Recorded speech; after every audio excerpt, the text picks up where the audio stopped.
The next witness is Curá, President and CEO, Maverick Tenaris. Good afternoon. I am Curá, President and CEO of Maverick Corporation and President of Tenaris North America. I thank you for the opportunity to appear before you today to testify about the global overcapacity crisis and the disastrous effect that is having up and down the entire value chain. Maverick produces welded OCTG and line pipe in its Arkansas, Tennessee, and Texas facilities.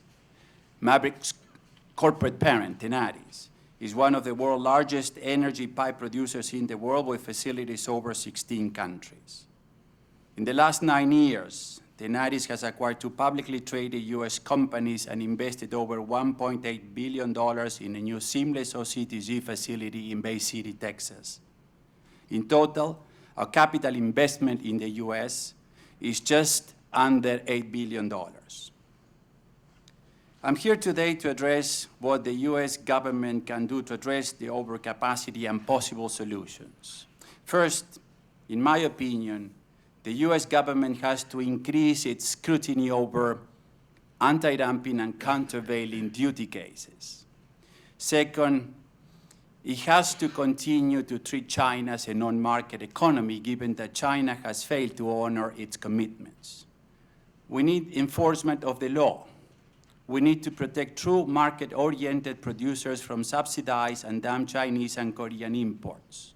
Only by enforcing the law, the Chinese and Korean producers may be forced to reduce capacity. Otherwise, it will be done on the backs of our U.S. workers. We made these investments in the United States in the belief that the U.S. would enforce the law. The communities where these investments are located sustain a significant amount of tax revenue and direct and indirect employment. In the U.S., the Chinese were the first to flood the market with its downstream OCTG and line pipe, nearly destroying the U.S. industry in the process. After 2 successful cases, imports of OCTG from China as well as line pipe could not compete at fair prices and largely exit the market. The fact is that once the playing field is leveled, they simply cannot match the quality, reliability, and value we provide our customers. But unfortunately, this relief has lived very shortly. Facing their own flood of Chinese flat-rolled steel products, Korean pipe producers, with the help of their flat-rolled partners, saw an opportunity and began flooding the U.S. market with their own excess steel. When it comes to steel making, Korea has no inherent comparative advantage over the United States. Korea has little to no iron ore resources. It imports virtually all of its fuel sources to generate electricity.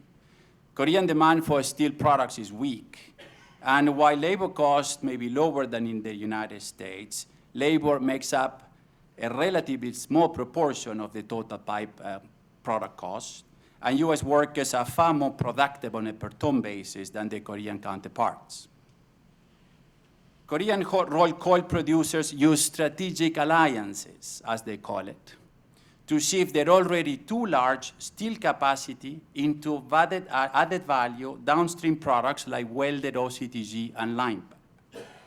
The Korean OCTG and line pipe industries are nothing more than a subsidized export platform that, with the help of questionable accounting practices, are designed to push massive volumes of unfairly traded hot-rolled coils into the United States in the shape of pipe. Because the United States is the largest onshore energy market, and with virtually no market in Korea, these pipes were targeted directly at the United States. In 2014, when drilling activity peaked, the Koreans shipped over 2.1 million metric tons of welded OCTG and line pipe combined. This was more than double the total tonnage of Korean hot-rolled coil imports in the same year.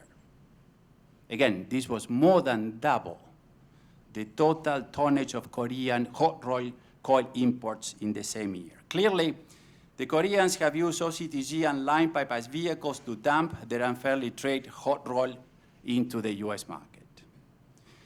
In two separate investigations prior to the amendment of the trade laws, the ITC found that these imports caused material injury. Yet, and despite being subject to 10–15% margins, OCTG from Korea continued to surge in the United States, further devastating the US industry. This caused a massive inventory buildup. And even if drilling activity were to increase tomorrow, these unfairly traded imports will continue to injure the US industry as inventories are worked off. In the current environment, most US production of line pipe on OCTG is at a virtual standstill. Now, we're hopeful that with the amendments to the trade law and a throughout investigation in the administrative review, these margins will increase significantly.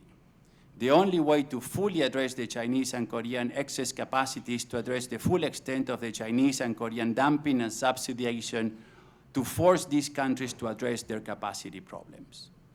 We believe that only long-term relief afforded by dumping and subsidy cases will provide the structural imperative to seek global long-term solutions that more short-term initiatives can not simply provide.